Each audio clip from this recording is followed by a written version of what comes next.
This time on Backshed, we're making an ugly duckling a weekend cruiser. Take a look.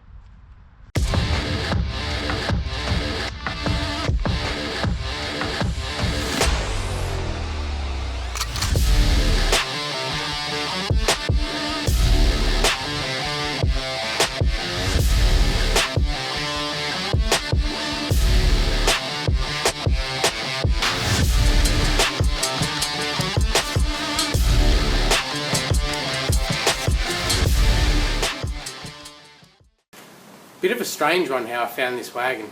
I went to look at 2 rusty XB Falcons. Ended up buying 8 cars. They weren't all chrome bumper cool like the XBs, but some were just too good to leave behind. Like this one. Let's take a look around him.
She's complete. Air cleaner's still on it, which is a good sign. This guy's got air and steer, so he's got a few little bits and pieces extra. Generally pretty clean, little bit of rust there in the firewall.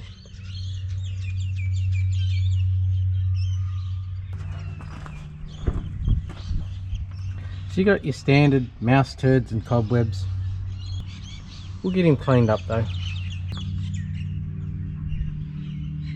January 84.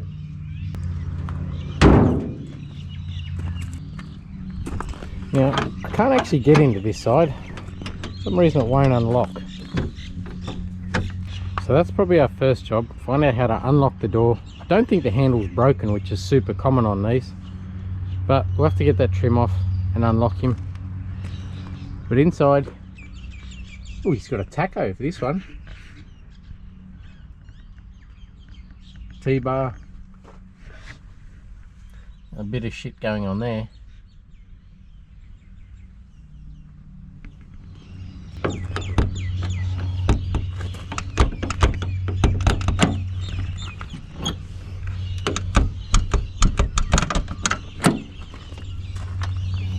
And that clearly needs adjusting.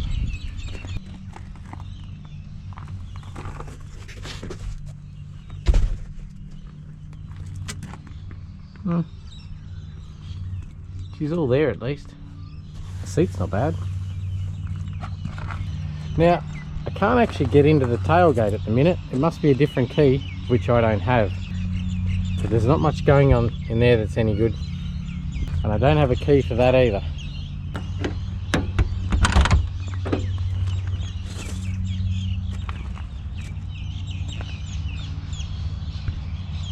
I'm digging this roof rack. I like that.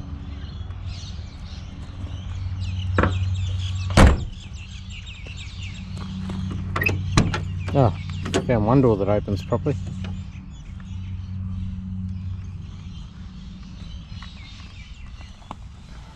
We'll sort that out. And the seats are pretty good. That driver's side's got a little bit of wear on it. Headliner's good. Console lid's good. But no rust. None in the pillars. None in the sills.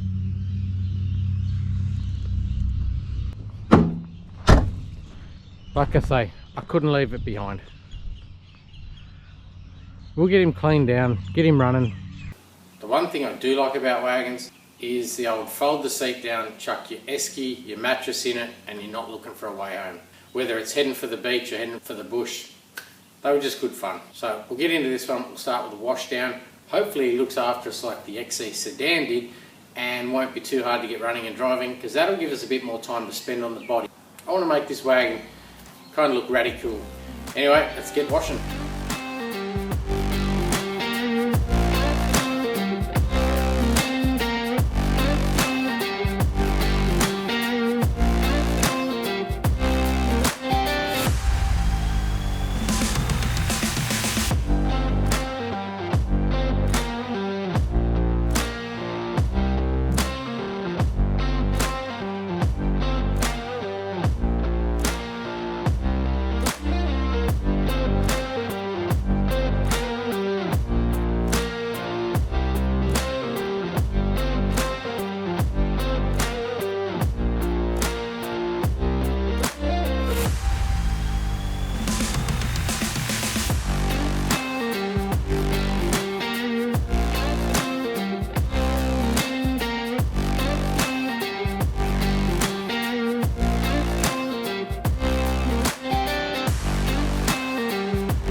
Now, before I start throwing a battery, first job is get that trim off and find out why that door won't open. That handle is not broken, so it's obviously something in the locking mechanism. And then once I get that door open, then we'll chuck a battery in it, see if we get some dash instrumentation, see what the fuel gauge says. And if it's got some fuel in it, we'll disconnect the line up front and suck the fuel out. Then drill that bloke out and put some fresh fuel in it. But anyway, first things first, let's get this trim off.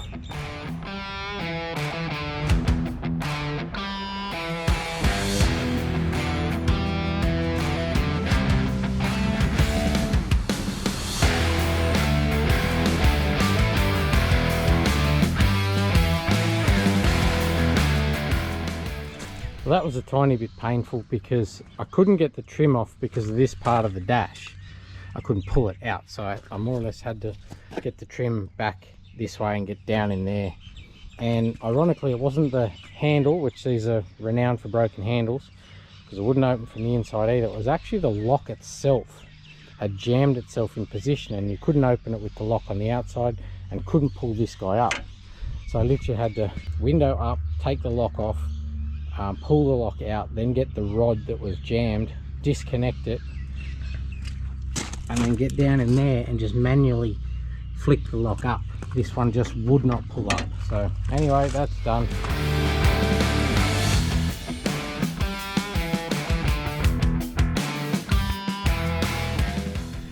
Now that we can get into the driver's side nice and easy, and I drilled out the lock for the tailgate so we can now get in there as well, but it needs some struts. And I also drilled out the fuel cap. So next thing I'm going to do is I'll throw a battery in him, check what the fuel gauge says, see if we got any dash lights.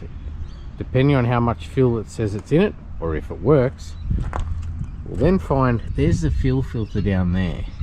I'll disconnect that fuel line, run that line into a bucket, and see if I can't use compressed air to pressurize the fuel tank and force all that dirty fuel out.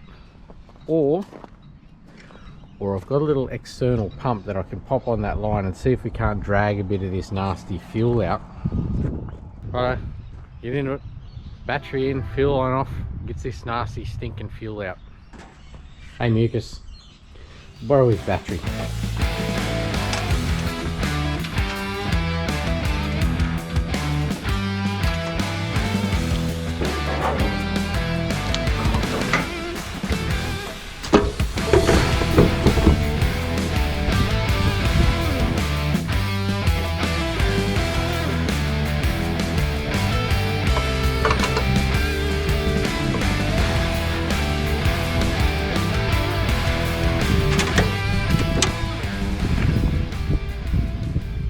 Not even connected to anything.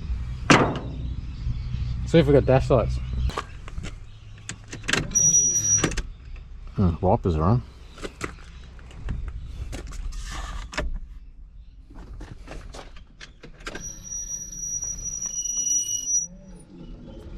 that's a terrible noise. But we have got dash lights, volts, and nothing in the fuel gauge. Or is it? It's actually gone up super slow. Alright, let's pressurize this tank.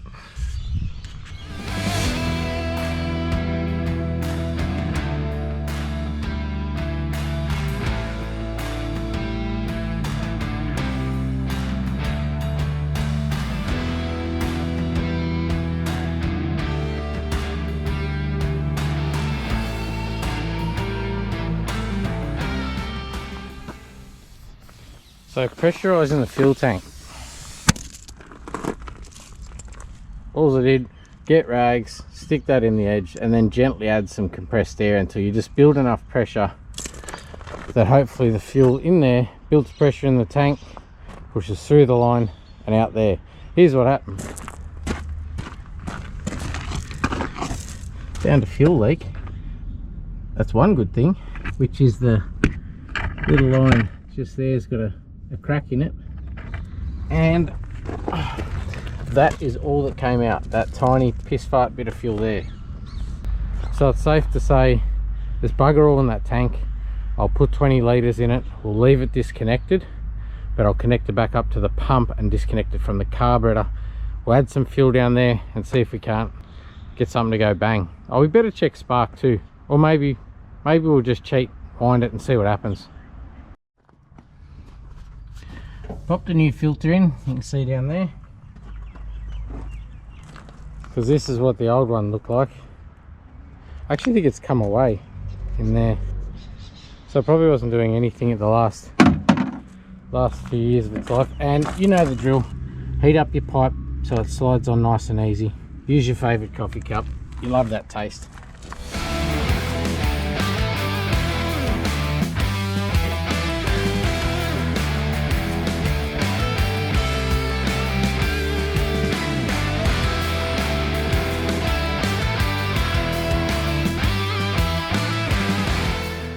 Fuel line's done, filters in place. Time to knock this air cleaner off, get that fuel line off the carburetor and plumb it out so we can check, number one, if our pump's going to work when we wind it, and number two, if we've got fresh fuel now in place of the dirty, stinking, rotten fuel.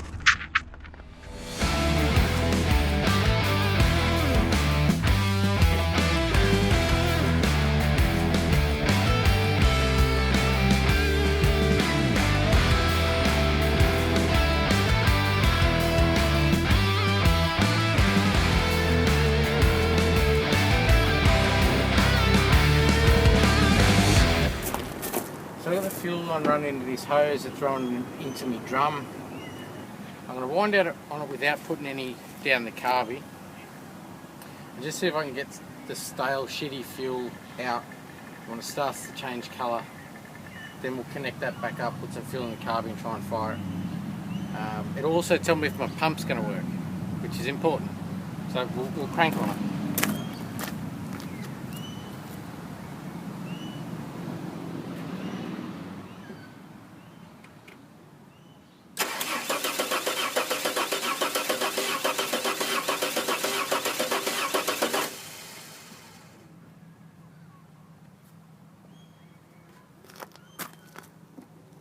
Nothing yet.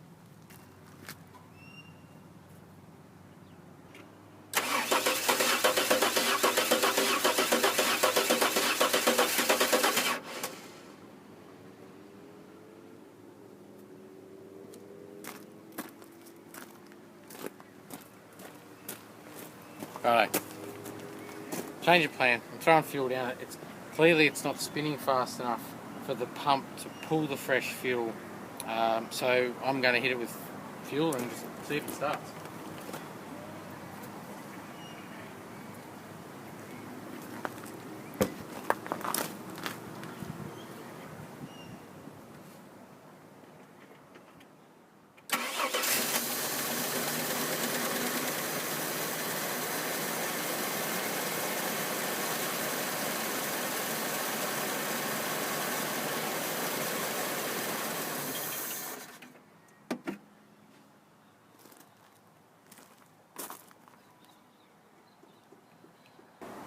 That's telling me fuel pump could be shagged. I'll give it one more go. Just in case it is taking a while to pull that fuel through. I'd hate to go replacing that pump if it still works.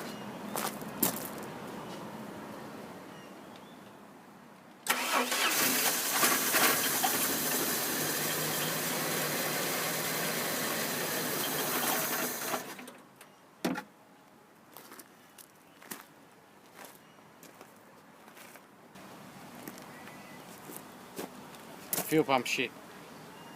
Oh, put a fuel pump on it. One more try.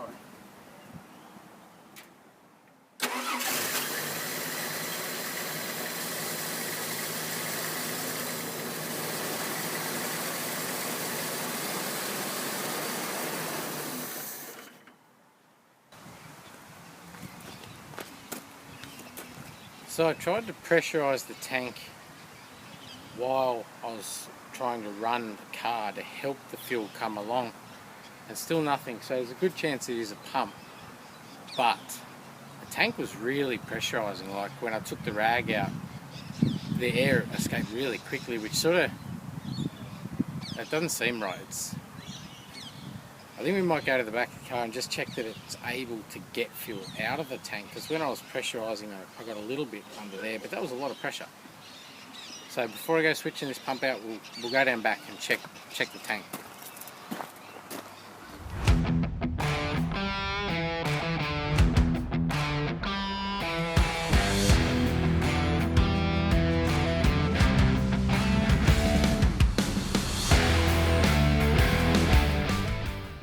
So there was some pretty interesting shit. It scares me when there's a bottle of water. But anyway. So I've got a couple of lines. That doesn't look like a factory clamp. Factory's a bit neater than that. So I may as well knock them off here and here. Pull those lines and actually pull that sender out and just see what we've got underneath. Just see what the inside of condition's like. Just make sure we don't have a blockage or something like that. Anyway, before I go ripping that pump apart, that's nice and easy to get at, so I'll have a crack at that.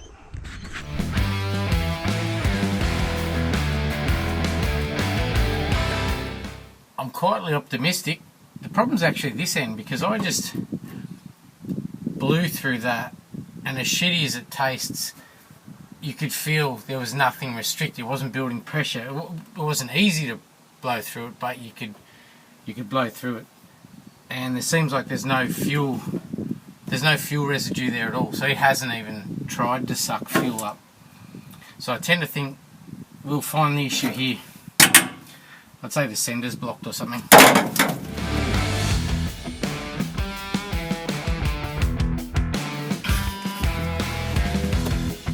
So the funky big hammer came in very handy just to knock the sender locking clip, I guess you'd call it. And so I pulled the sender, and do you reckon this is the issue?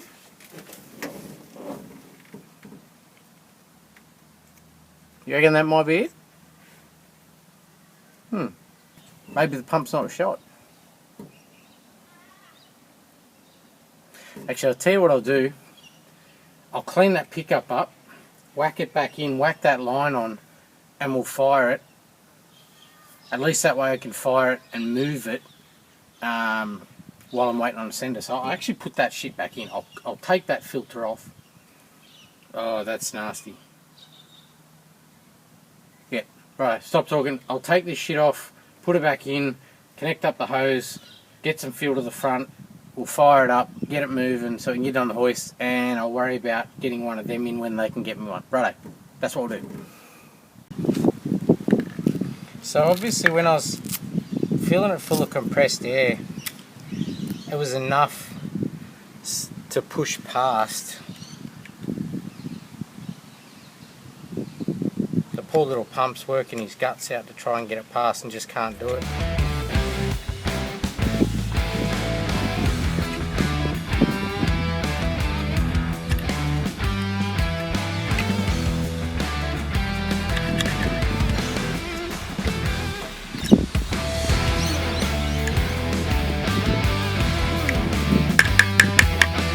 Look at that shit though.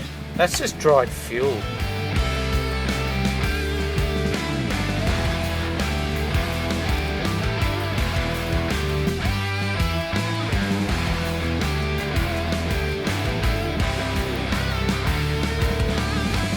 Alright, that's still shitty, but I'm just going to chuck it in and we're going to get this shit started. So putting it back in just so we can get some fuel to the front, just to get it running.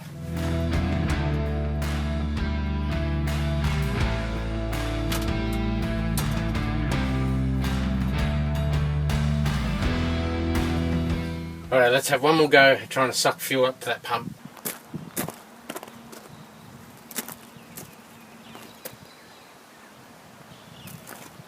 See we go now. See if anything comes out there.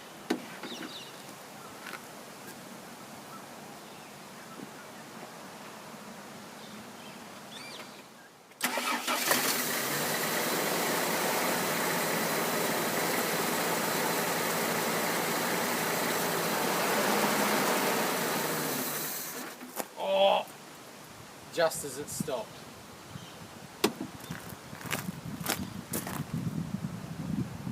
Filter's got fuel in it. One more go.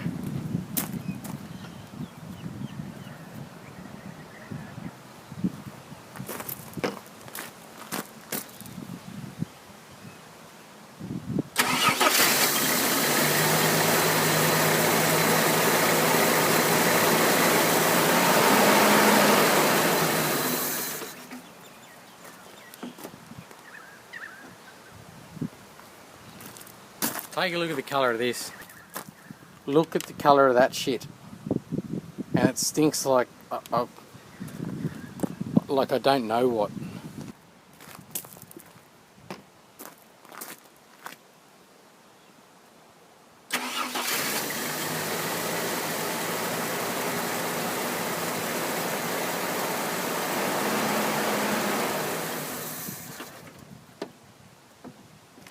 So now I'm going to loop this around, put a filter here and then into the carburetor, fill that up with fuel and just see if I can get him to sit there and idle of his own accord.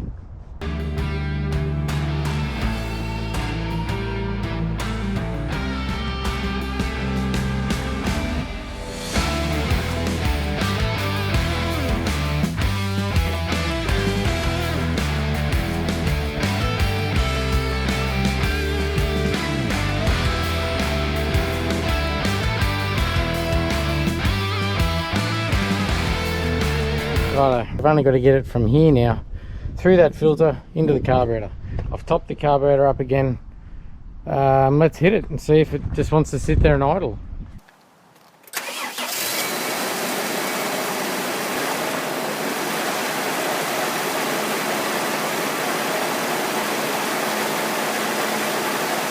I'm taking the cherry, I'm putting this sucker back on and walking away.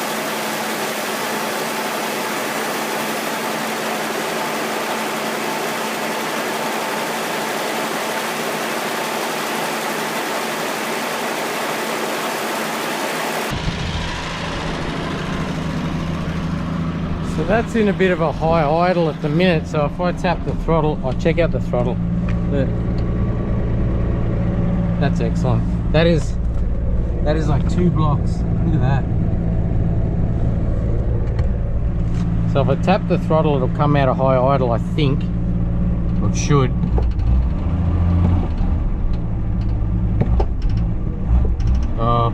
She's still not happy, I guess. First start in a lot of years. That's not coming down at all. Unless I flood the shit out of it. Now it's coming down. That'll learn you. But oil pressure, volts, so alternator's working. Obviously oil pressure's working. That oil I checked before and it wasn't super clean, but it was a little low, which is good because it means there's no water in it, making the level look over full. So I just thought I'll run it, get it hot, then we'll do the whole change. Actually, I'll tell you what we'll do.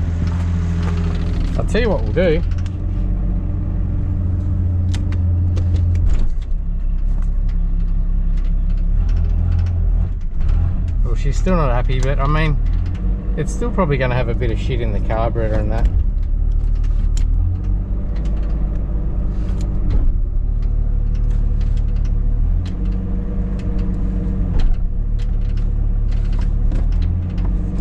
I'm pumped with that. Pumped with it. I'll show you something else that gives me confidence too.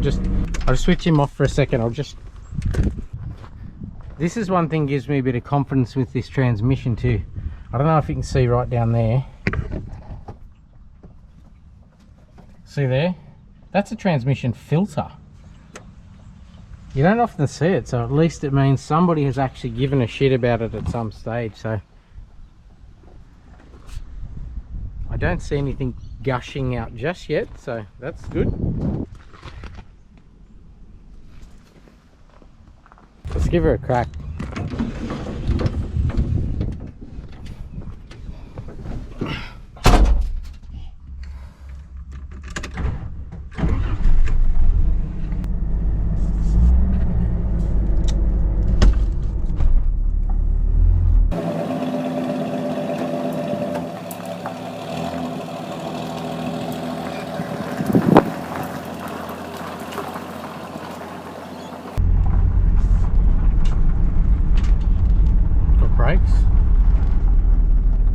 Oh, they're spongy, but they're there.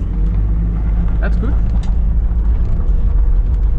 Some shit swinging from the mirror. Some sweet rust.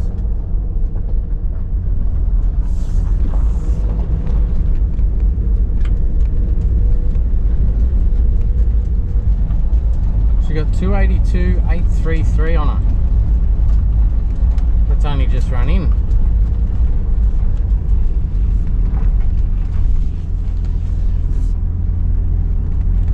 Tell you what, the power steer works pretty good. I don't know if the air works. It's got air, but we'll work that out later. I'll flatten her. No, died. Completely died. Oh no, she's back. Well, maybe we won't go racing it just yet.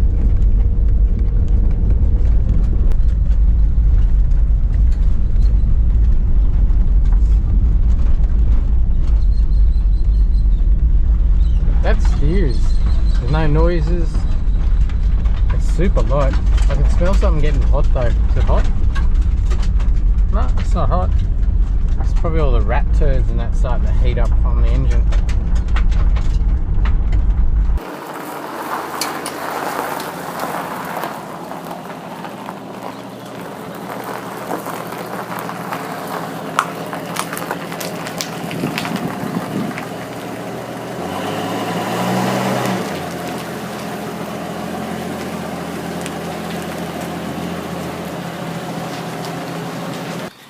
Pretty good start, and it's always good when they do cooperate a little bit. I got off pretty light on that one. It's literally only a fuel sender, and we're running, and brakes are working, need bleeding, tranny's shifting, seems fine. So when they cooperate like that, it really does give me more time to get into everything else. We're going to tidy up the interior, put all the dash back together. I am going to sit it a bit nicer, a bit lower. I like the bull bar, so I'll probably keep that. The angle I want to go with this one is, a mate's got an event coming up down the road, a bit of a rat rod event, and I'm not going to enter it or anything like that. It's just a spectator thing, but I think this will be my bed for the night. It's one thing I like about these old wagons is roll the bed out, chuck your esky in, you don't have to look for a way home. Doesn't matter whether it's a surfboard on the top at the beach or looking for a campfire out the back of nowhere. Roll up in something with a little bit of old school, a little bit of cool on it, and roll out your swag. I like that idea, and that's hopefully where I'll get this one. The one thing I'll show you is that's the colour of the fuel, but I kind of wish I could bottle up a little tiny bit of it and send it to each and every one of you, and when we're messing around with it, just crack the lid off it and give it a bit of a smell, so you can, you know, like a 3D thing, so you can sort of where we're at, because that reeks. That is just horrid. I can't even describe it. But if you know what that rotten varnishy fuel smells like, you'll know what I'm talking about. And if you're good at putting that smell into words, whack it in the comments. At least we'll get a good laugh out of it, because it's wrong. It is wrong. There's a concept for you. I'll post out little bits that stink every time you see it on video. You can do it with... We'll do that one now if you want. Anyway, that's probably it for today, and a good day too. I really love how honest the patina is on this guy. The faded paint, that sort of thing, so I think I've got an idea which way we're going to go with that. You know what I'm saying. Anyway, I'll see you tomorrow.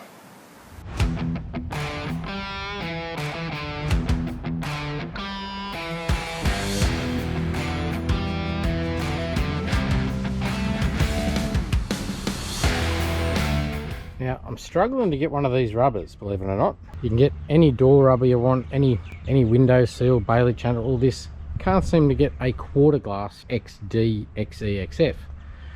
So it's not actually that bad. So I've moved her out into the sun to soften that rubber. Hopefully I can bust all that window in and then just gently pull it down and away and maybe reuse it.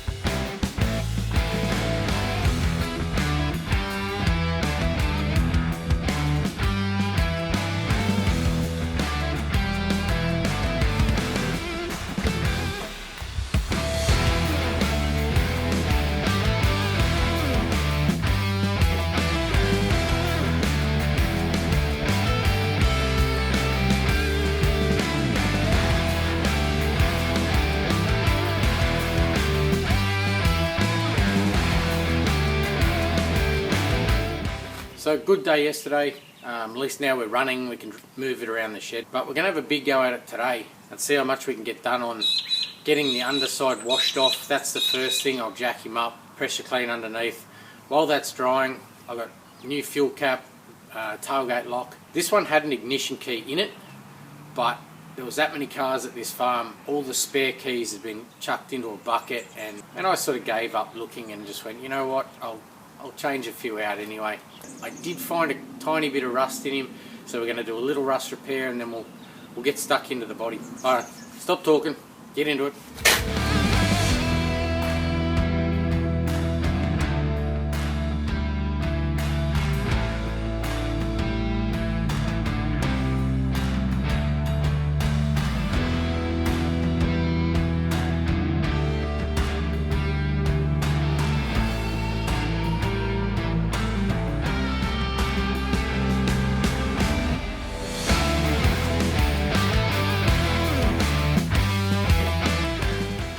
So I'm pressure cleaning like a maniac underneath the wheel arches and whatnot. And do you remember I said I didn't have a door key? The ignition barrel is one key and the door key was obviously another, and all the keys are in a bucket, and I didn't have the patience to go through them. I just thought, I'll replace them anyway, including the tailgate. Well, check this out. I'm pressure cleaning away and I come across this. And that ain't an ignition key. So I'm going to get that down and see if that fits the door. And if it does, oh well, it does.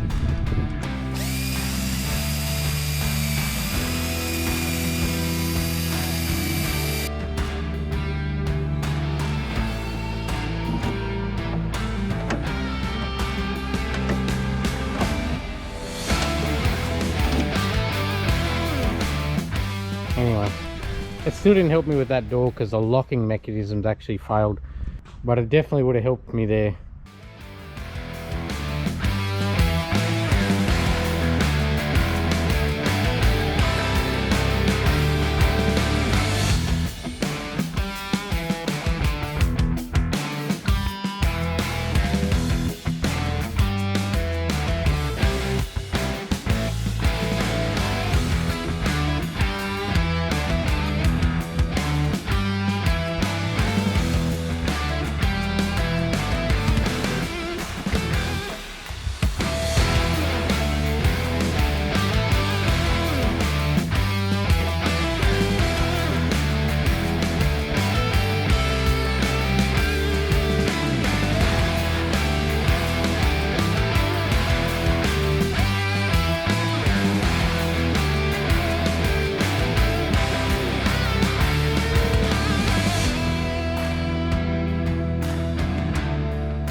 So interior is coming up good. Had a little bit of help on that one, and that was super helpful because it allowed me to get onto other things. I'm going to change my rust free to almost rust free because there's a little hole there.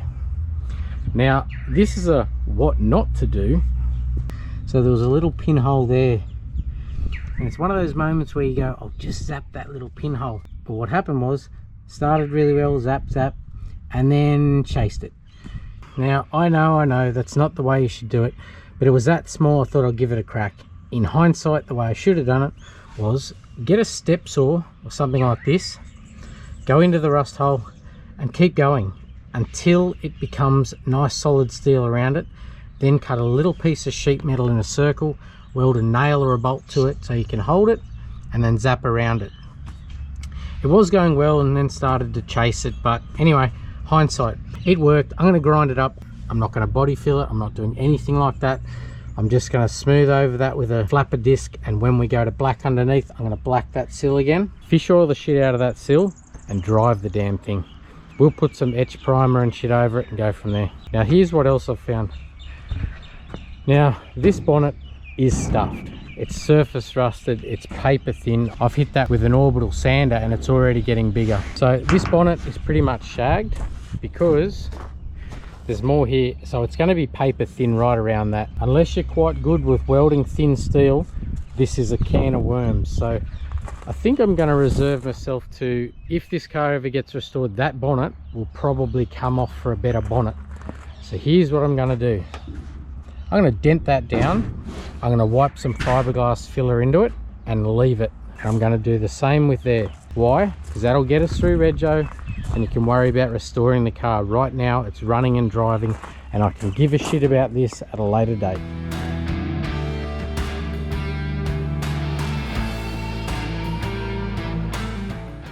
So as you saw, that one come up okay, and I've primed it.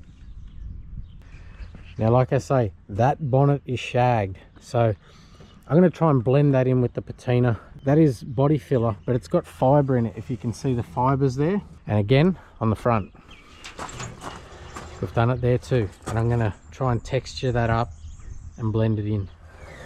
The reason I don't care much is that's the sort of shit that you get hung up on and the car ends up pulled apart in a corner. Do that, get it on the road, look for a bonnet. Here's the other one that stops you getting rego. She's got a little couple of holes there, and this edge is rotted away. I'm going to clean this edge up, make a plate for there, a plate for there, and there's another little one there. That's all we're going to do. So 1, 2, 3 little spots. I'm going to get cardboard templates made up, cut it out of sheet metal, and weld them in. Again, I'm not going to pretty it up, I'm not going to paint it, and just get it on the road. That's the sort of stuff that keeps cars off the roads for decades. It's going to be patina and cruisy. It's not going to matter if under the bonnet's got a little primer patch. So I've just made a little cardboard template just to go across there, and I've used the same template down there, but just put a nick in it here. So that's my second length. That one's that long, that one's that long, and I've just cut out a couple little. Now we'll clean them up, but this top one is just on a roll, so we're going to put a little bit of shape into one of these. So all I'm going to do to get a bit of shape in it, in that piece of steel, is use that little groove there, sit your steel into the corner, sit something flat on it. This is an old screwdriver I use as a bit of a punch every once in a while. Sit it in the corner there. And just put a little curve in it. I'll go a bit deeper.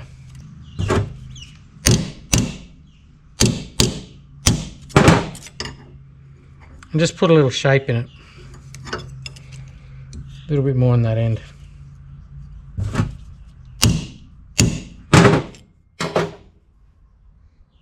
We'll see how that goes. That looks like it'll be fine. I'll start tacking in the bottom and then just tap the top down as we go. I'll just keep him away from that hole a little bit, I think, so I can grind him down flat. Anyway, let's get into it.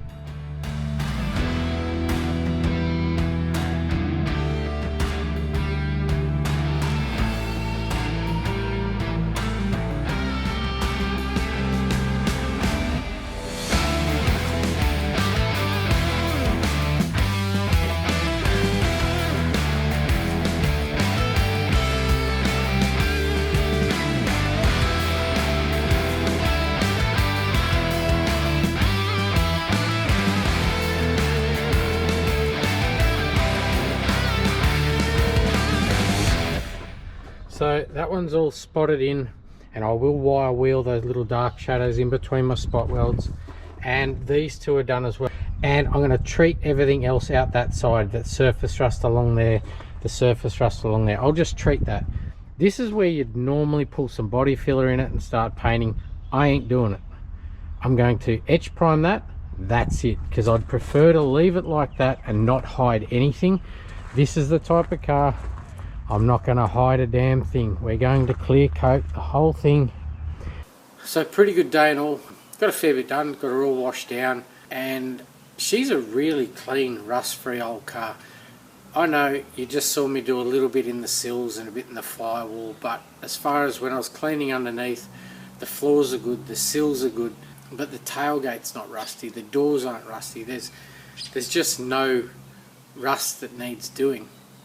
Which brings me to the firewall, and why I don't want to put body filler in it and then paint it is this car, to me, is too good to pull apart and paint. Although, if you're looking for a car to restore, this is the condition you want to find them. I'm not saying everyone wants to do an XE wagon, but if every car you could find is as rust-free as this car, we'd all be a lot happier.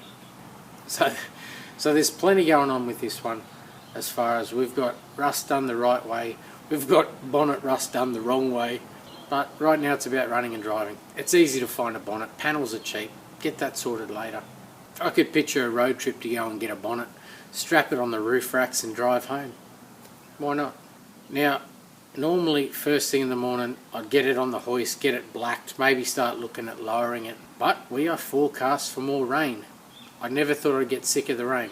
So tomorrow I'm going to be flat out, just scuff this down and I'll go through it, and then we're going to clear coat the whole car, and then if it does end up raining the day after, we'll get him on the hoist, get him blacked, get him dropped down then.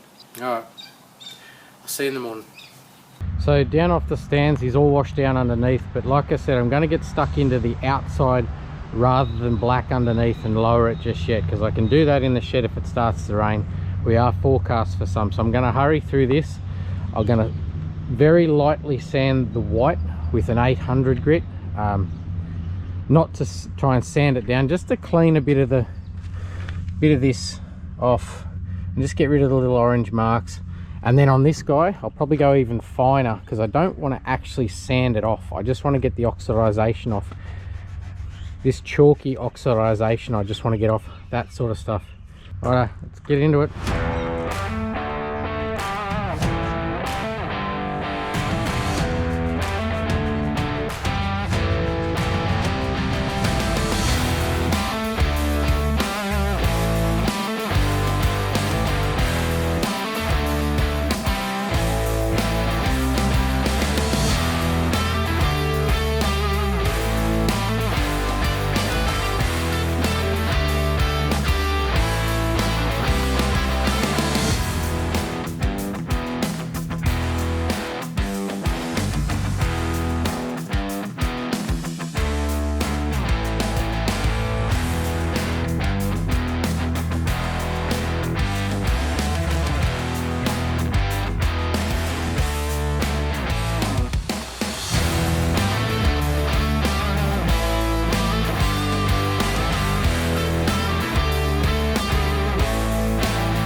So we'll talk a little bit about what we've got going on here, or why I'm doing it the way I'm doing it.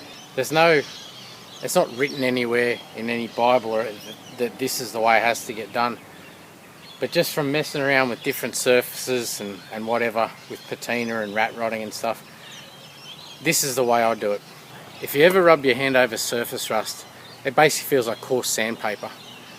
When you're clear coating over that, you have to try and seal that surface rust. So if it is coarse like sandpaper, you've got to build the clear thickness above the surface of the rust, so you're going to have to put a lot of clear on. The problem with putting a lot of clear on is it's more prone to peel.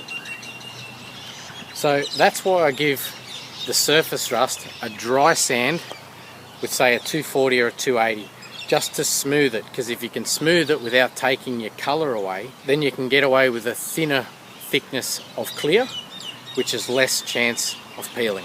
We all know it's not going to last forever. Surface rust, it's still rust. Even if it's under clear and sealed off, it's not going to last forever. But you'll actually be very surprised how long it will last if you flat it down and seal it up. If it's sealed up, you can't get moisture to it. And again, that's why I say dry sand it. If it does get wet, if it rains or whatever, don't stress, just let it dry off. And down the sides, I am doing wet. And the rest of the paintwork, I'm just lightly scuffing with 800, just to take all the orange marks out. And also just to bring the colour out in the metallic. See, that looks very silver, but it's actually oxidization. And with really light pressure,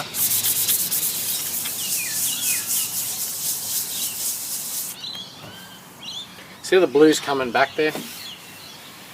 And I do want that blue to pop. You can see the difference. There's the oxidization, there's back to the blue. Now, depending on how hard you rub it, you can more or less determine the finish. But the one thing I'll say, and this goes back to if you want to learn to do some painting yourself, the preparation side of it is still the same, whether you're doing a perfect paint job or whether you're just ratting like this. But sometimes this is the best place to start, because sometimes with painting, the best way to learn something is to mess it up and don't do that again.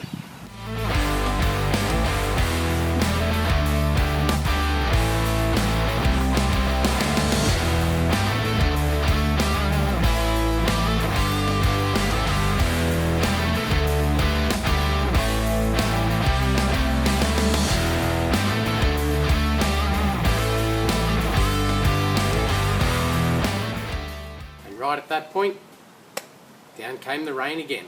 So we'll press pause on the clear coat, we'll go back to the suspension and blacken underneath.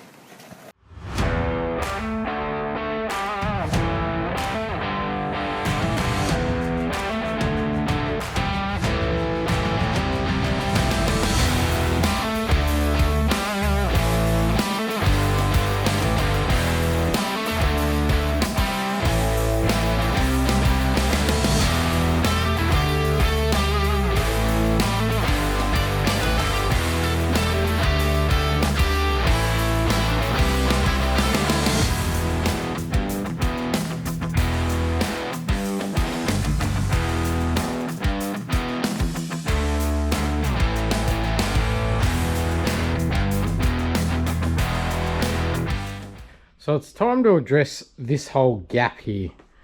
Now, you don't need a hoist and a trans jack to do this. I'm putting it up this high so I can jump on a seat and just do everything without laying on my back. But realistically, put a jack stand under the sill with the tyre on the ground and you can take the leaf spring out and the car won't come down. I like trying to use factory parts rather than ordering expensive aftermarket springs. These springs are actually an XG XR6 Ute spring, which the XR6 Ute sat significantly lower than this wagon.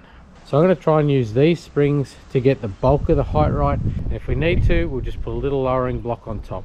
So I'm now going to undo the shocky and the two U-bolts. So there's 4 nuts on 2 U-bolts, and then the front and rear eyelet, and remove that spring.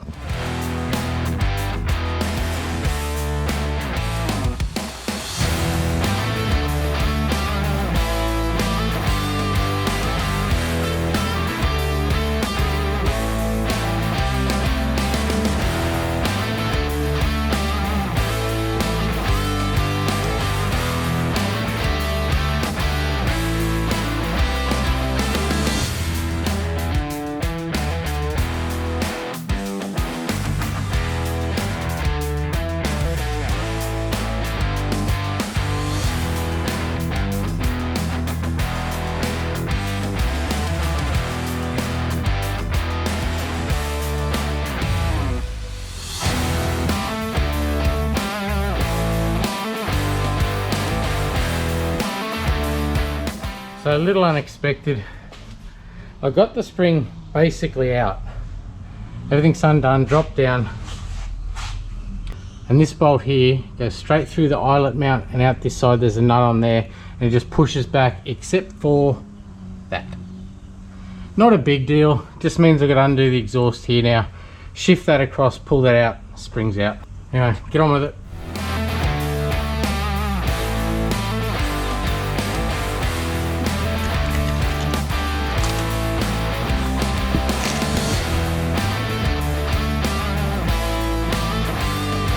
So there was a solid 100mm difference between the stock XG spring and the stock XE wagon spring.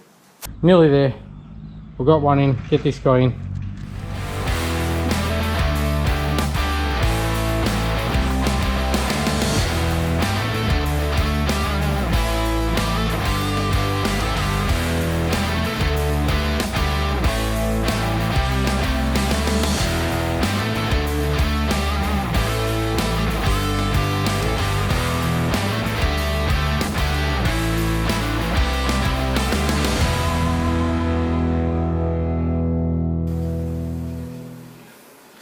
Now bear in mind there's only a set of second-hand springs.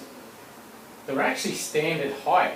They've actually got some reset ones to go lower, but out of a total different vehicle. So I'll see how they, come on, keep going, keep going, keep going. Okay, stop, stop, stop, stop, stop, stop, stop, stop. It's almost too low. Anyway, but now I'll do up all the shackles, and I left them all nipped, not tightened up, so that you don't have tension on your springs and shackles and it doesn't want to sit properly. So I'll give that a little jump now and just climb under there and nip them up as they are.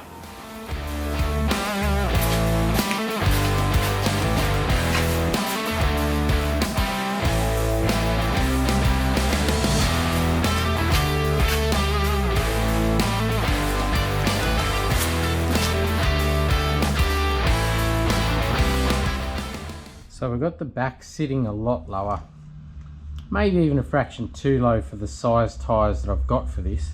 So it's time to work on this one. To the top of the tyre there I've got about 110mm, and the front rims I've got for this are basically the same but in a 15, but the tyres roughly the same. Now the sedan we did a few episodes ago, I dropped the guard right to the tyre. This one I don't want to go quite that far. I want to go just over half, 110mm I've got there. I think I want to take about 60 out. And from what I'm working out, with the size of the rear tyre lifting the back up fractionally and dropping this about 60mm, that will put the sill panel almost parallel to the ground.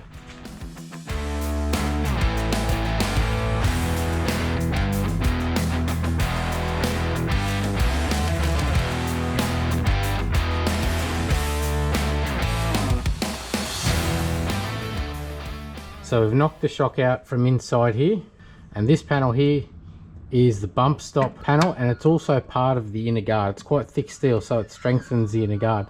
So I've knocked all those nuts off there, and that's ready to lift out like so. And that allows you to get your compressor in here on this spring.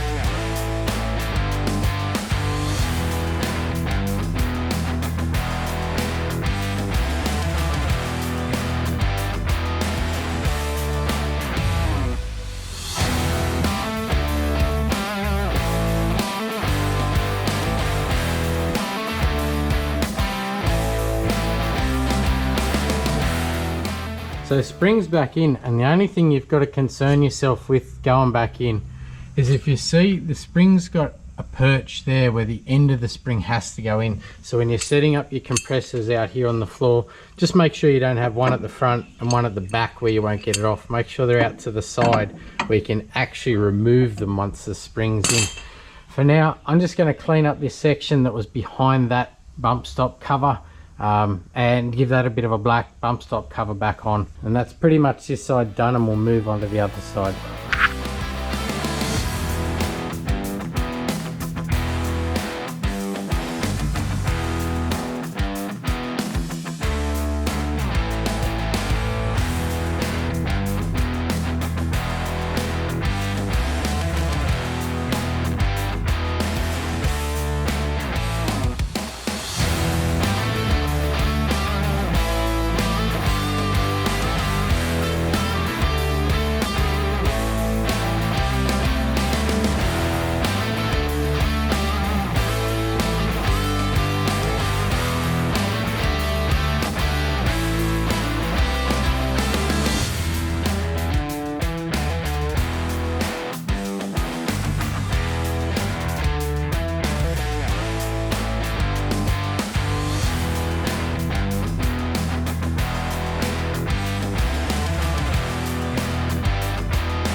Springs are done, and this is kind of the moment of truth. See if I've gone low enough. I was pretty conservative on this, and I've probably left them a fraction high. I hope to have got about 60 mil out of it. Anyway, we'll drop him down.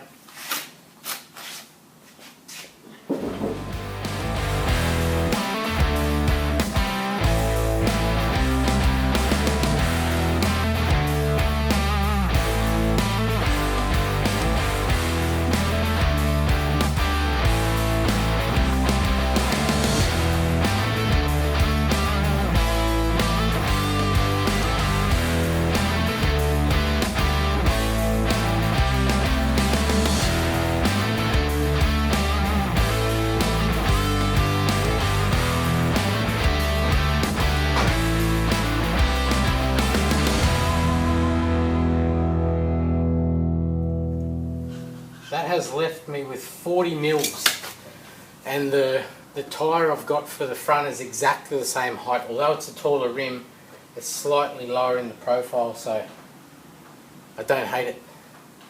The sun is trying its best to come out, or get him out, get him masked up and get it clear coated before it changes its mind again.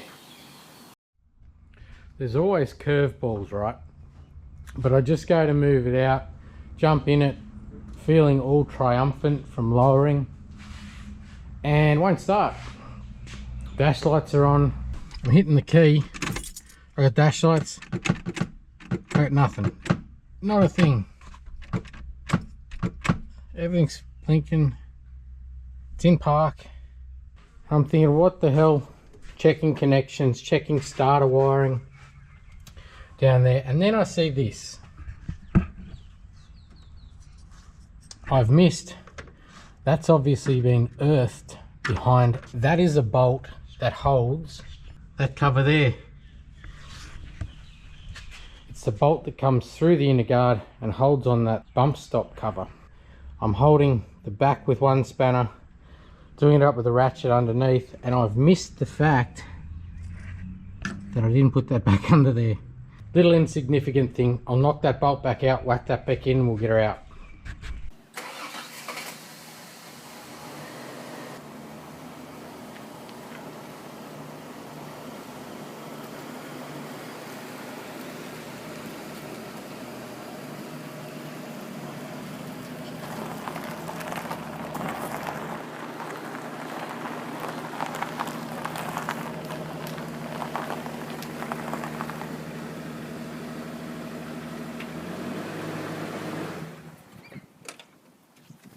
So out ready to mask, and I don't know, I reckon that sill is pretty parallel. We'll get into masking it, and I've got a bit cheeky with this. rather than go along masking all this in, what I actually did is I popped the doors open and got acrylic clear and an aerosol and went up around the tops of those doors.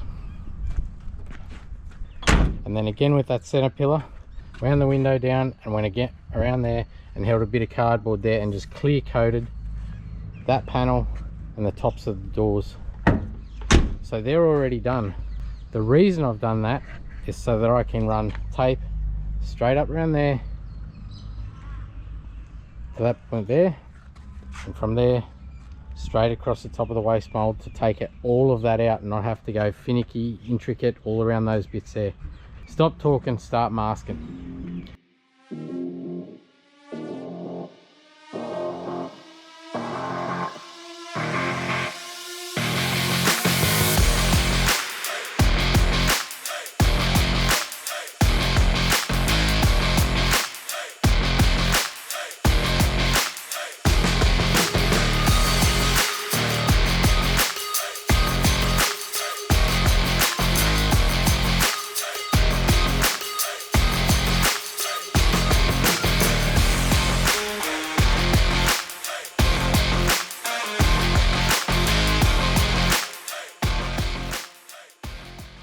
Not only does the sun come out, it's now actually kicking my ass.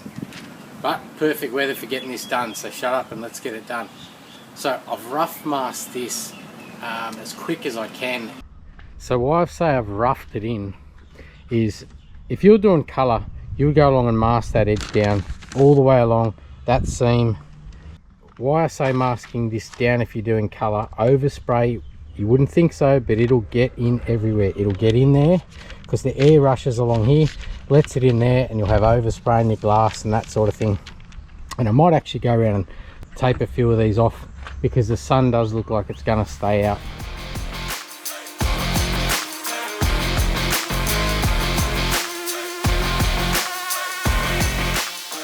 Another thing, and this is a bit of a pet hate, mask your wheels. I know they're probably not what you're going to use on the car or whichever, but there's nothing worse than you see somebody's painted a red car and there's a big red stripe. They take them off, sit them over there or something like that. 6 months later they go, I don't have a trailer tire. They put it on, it just looks like a clown car. Don't do it. Anyway, mask your wheels. Other thing is, do yourself a favour. I reckon I was 15 when I made that masking machine, but they're cheap to buy now. Buy yourself one. I think the roller tape paper is about 60 bucks. And it tapes the paper for you, so you're not struggling with this sort of thing. There's nothing worse than using newspaper and you start in this corner and you get to about there and you've got the shits with it. So do yourself a favour, spend a couple of bucks on that and mask your tyres so it doesn't look like a friggin' clown car when you're finished.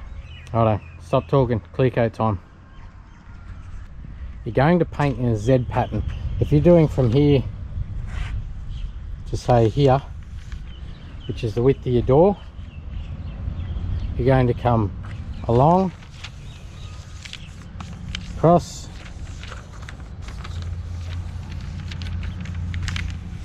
like that. You gotta be across, let the fluid off, back on, let the fluid off, back on. So you're coming down, down. Now how far is this? I'll show you how to tell. So get your gun, find a bit of masking paper and spray a bit out, and you can clearly see that your fan is from here, your fan is from here to here. So you want to come down so that that line is in the middle, so you're literally coming down half. So you'll go that way through that one, come down half, and you'll be going that way through that, so that your top of your fan on your next pass back comes through there. So that way, down half, back through. And how far away do you hold your gun to your panel? From your pinky down to your thumb, about that distance, about 250 mil-ish. Righto, now you're a pro, get into it before this turns to shit on me again.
So I put a light first coat on, a heavier second coat, and then I did put a third over the top panels, the bonnet and the roof.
Last thing to get done is the front bar, which is nearly complete.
That's probably it for today. The sun stayed out, which is great. So we've got it clear coated, finished the lowering, roof racks on, and the wheels. I know it might seem an odd choice, but tried to exaggerate the age with the clear coated rust and the widened steel wheels, and that's actually quite a good size tyre. That's a 255/60/15 on an 8-inch rim and a 215/65/15 up front on a 7-inch rim. Decent footprint at the back, and that wheel arch is just clearance for days. That'd swallow a heap more tyre. And I like the height, that's flush. That tyre's actually slightly up under the guard, and I've got about 35mm up front, and it rides pretty good in the front. Those shocks I won't have to replace, they're still usable. If you saw the XE sedan we did, I put a taller 17-inch tyre on it, and to get the tyre near the guard on that one we did have to change shocks, and it still was you know, it was still pretty rough. This is pretty good. It's going to drive nice, especially with that big sidewall. So I've got the front bar for tomorrow. It's already prepped, ready to paint it. And the one thing I do like about sort of rat roddy cars is that bar's cream. I found some white in the paint cupboard, some white acrylic, and it had Ford on the can, so that's matched. That's good enough. Even if it's nothing like it, it's ratty, you know, it won't matter. Anyway, good day today, and see you in the morning. Alright, so what we're up to this morning is we're painting the bumper bar. We're going to mask along this section here. I rubbed it down, I scotch brighted that last night. Normally you'd have to plastic prime over a plastic bar, but this is already painted, so we're just going to go over that with white. And I found in the paint cupboard 2 acrylic whites. We've got Cool White, code V4, and Satin White, PA3. Now the other thing I did last night is I actually put a pinstripe along it. I know, a pinstripe. But although that's as ratty as shit, I really wanted to define the two-tone on it and make it really look deliberate. So the pinstripe I chose is called Burnt Orange Copper. So it sort of goes from a chrome orange there to a dark copper that way. Let's get into this bumper, get it on.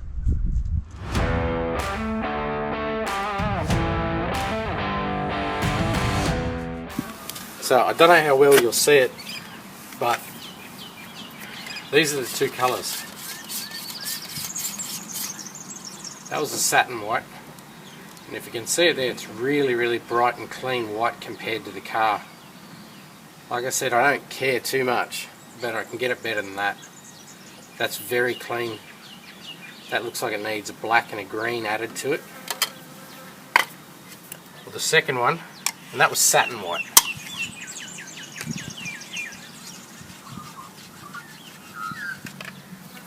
If you look at the second one, it's very yellow compared to that. It looks like it needs a black and maybe some white. So what I'll do, I'll get a 3rd tin. I'll put half of that, half of this in, just small amounts because it won't take me much, and then I'm going to add some black to it and see if we can't get it better than that. I know it's a rat rod, but I may as well leave it that beige as opposed to paint it one of these colours, so we'll get it closer.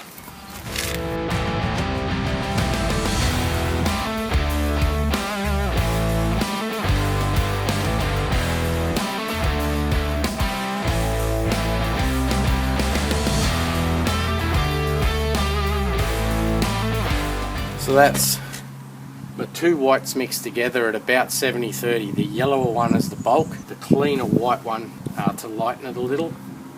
And then I just dribbled a bit of black in. Now, the reason I dribbled a bit of black in is you saw it was very bright, clean white. You essentially want to dirty it up, make it look dirtier and duller. Well, black's going to give that grey sort of look, so it's going to do exactly that. And one thing I will say with matching paints is they will always dry darker. So that's why if you see a painter spraying it out, they'll let it dry, match it. It will always dry darker. I'm not going to bother with this one because I really don't care, but you can see that's a lot closer there. It still looks a little bit light, but like I say, it will dry darker. And if I bring that up close, you can actually see the 3 colours there. There's my first colour in the white, there's my yellower colour, and that's the one we've got now. See, that's considerably yellower than that guy that's blacker and dirtier, and that's our bright white up the top there.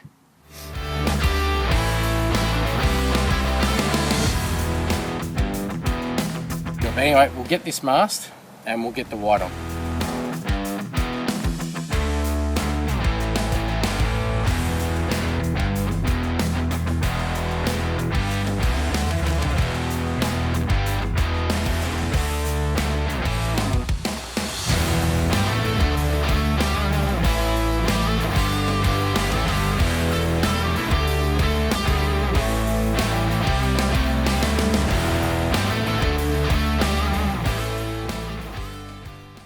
I know this is only a rat rod, but I'll show you this just to illustrate what I was saying before when we were clear coating about good or bad masking. it takes the same time to mask properly as it does to mask poorly. You can see this edge here, and then just squared off. Now fair enough, you won't see it, it's underneath the bumper bar. So here's the theory. Your first coat, put it on nice and light, and I don't mean dry, but just go nice and light with your first one for adhesion. The theory goes, if you've got a bit of glass and dusted paint on the glass, you have to scratch it off with a razor blade when it's dry. But if you drop paint onto glass, you can flick it with your nail and just flick right off. So the wetter you put it on first coat, the more chance you've got of it peeling off. So your first one, just dust it on nice and light. And no, I'm not putting a mask on. If I put one on, you can't hear me. And as far as overspray goes, the car in the background, this is acrylic lacquer. It dries that quick, and the wind's going that way. Even if some did land on that car, it dries as dust, so you can just wipe it off. 2-pack, total different thing. Mask everything, move everything, use a booth, whatever. But anyway, first coat, nice and light.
So first coat on, and you can see it's not covered.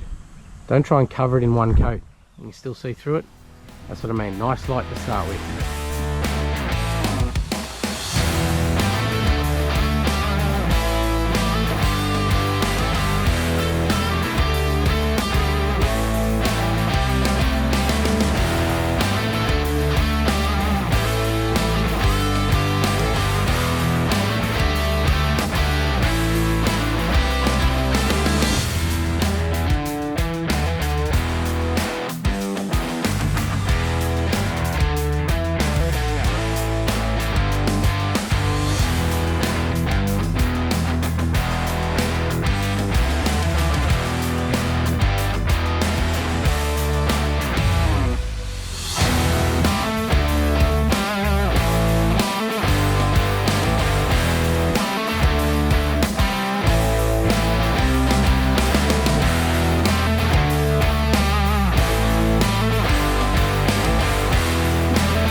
That's the bar and the grill on, but we're going to move on to the quarter glass.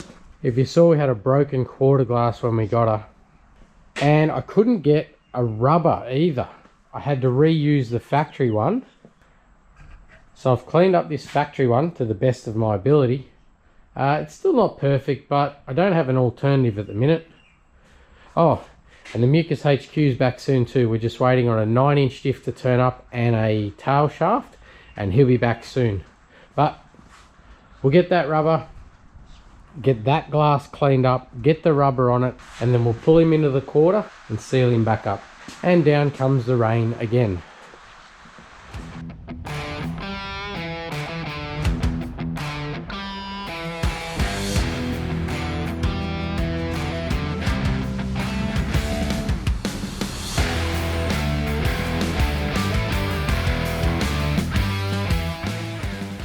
So to pull one of these screens in, it's not really that difficult. All you're doing is getting some sort of string or cord. That's just an old bit of, I think it's household electrical wire. And you're fitting it into that part of the rubber there and threading it around like that all the way around. Once you've got the cord around the edge there, just tape off your ends and overlap it a little bit. And what that does is when you've got it inside the car, and I'll show you once it's in there, as you pull that out, see how it lifts that rubber up? It'll lift that seal up as you pull it out, and that's how this seal will end up inside the car and that seal will stay on the outside. Lube up the channel and the rubber with dishwashing liquid or WD or something like that, just so this insulation isn't grabbing on your rubber. This being an older rubber, if it grabs on it, it might tear the rubber and I can't get another one. So I'll just go in nice and steady and make sure this works.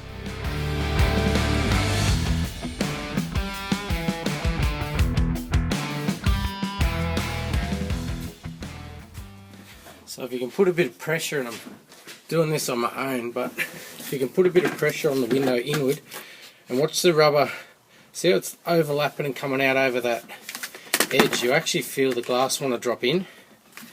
Get to the corners and wiggle it around. Make sure you don't rip that freaking rubber. Don't push on it too hard till you get around the corner. Here he goes. There he goes. Every once in a while, give him a tap, push him in.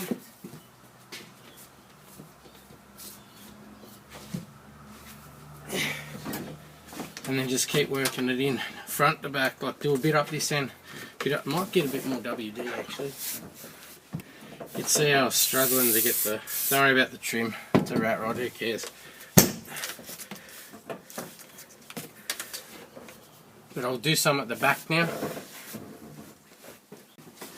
So just put your hand on him, push him in, and just keep pulling that rubber will fall in. When you get to about there, now the window's going to want to come down, so get outside, put your hands on it like that and pull down.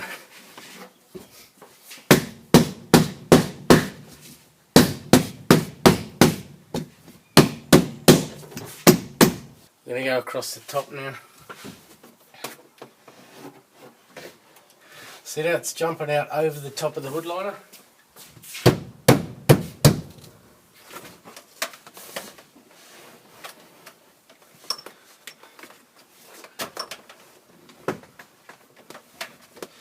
Oh, this corner's going to be a prick.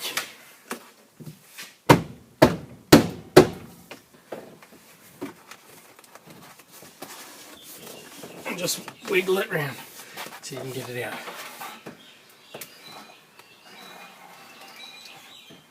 Come on. Come on, don't rip now. Last bit.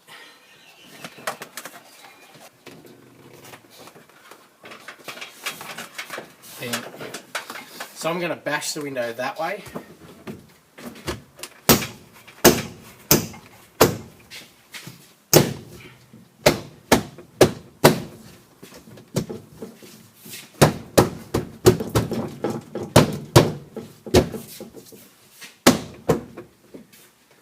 And hopefully that's enough to get my rubber corner. Come on, out, gotcha. And then just go along and try and settle it in, like push the rubber, push the window in and just pat it in and settle it down.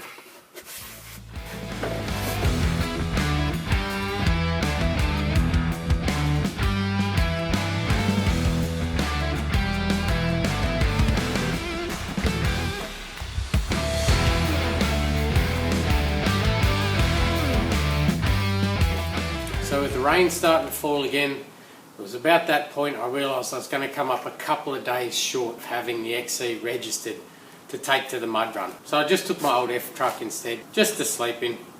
So what's a mud run? It's a rat rod style event. Anything pre-69 can enter. There is absolutely no rules. One car at a time, fastest 3 laps wins. So normally they run the water cart around the dirt flat track to make it that bit slippery and that bit trickier.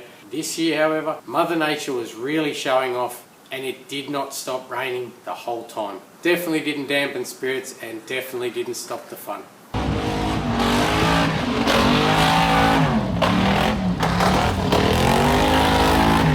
Didn't matter if it was a flathead Ford.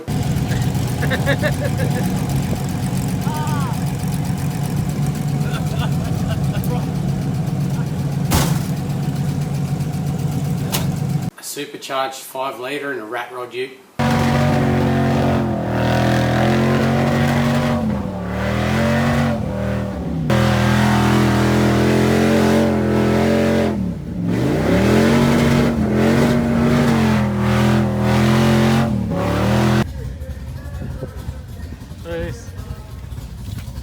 RHS manifold, 4 carburetors, little supercharger. Or a twin turbo LS rat rod.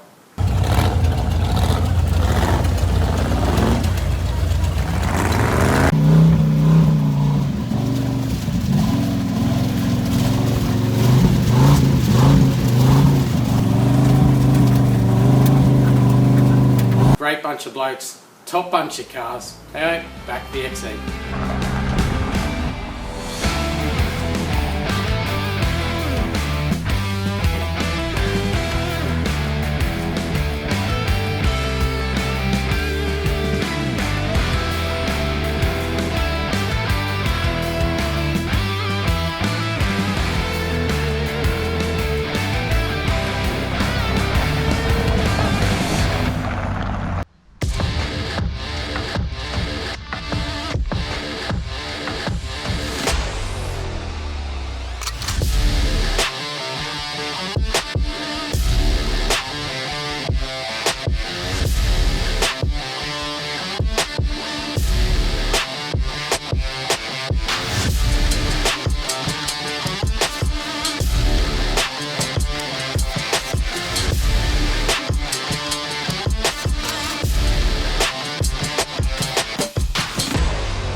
Get in there, you piece of shit.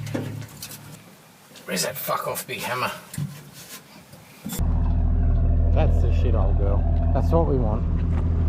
Not only does some come out, start again, you said some, not sun, it's a sun with an N. So what you're saying, Michael, is you're going to make it easy on yourself by trying something totally different and making it hard on yourself. Yeah, that's what I was doing, yep. Oh. Who would have thought the compressor started just as I was about to say something? Pretty loud, I'll just wait till those Harleys go past. Should get mine out one day. I think I've still got one. Pretty sure. Oh fuck, that was an ordeal. That was an ordeal.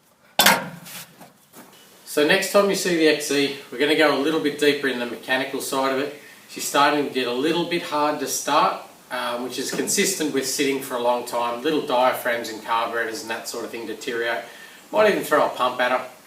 And some of the older cars are back. HQ's back soon. The big block EH is back soon. And do hit the buttons and stick around because we've got a lot of new cars coming as well. Also, I'll put a bit more mud run footage at the end of this video. But most importantly, thanks for watching.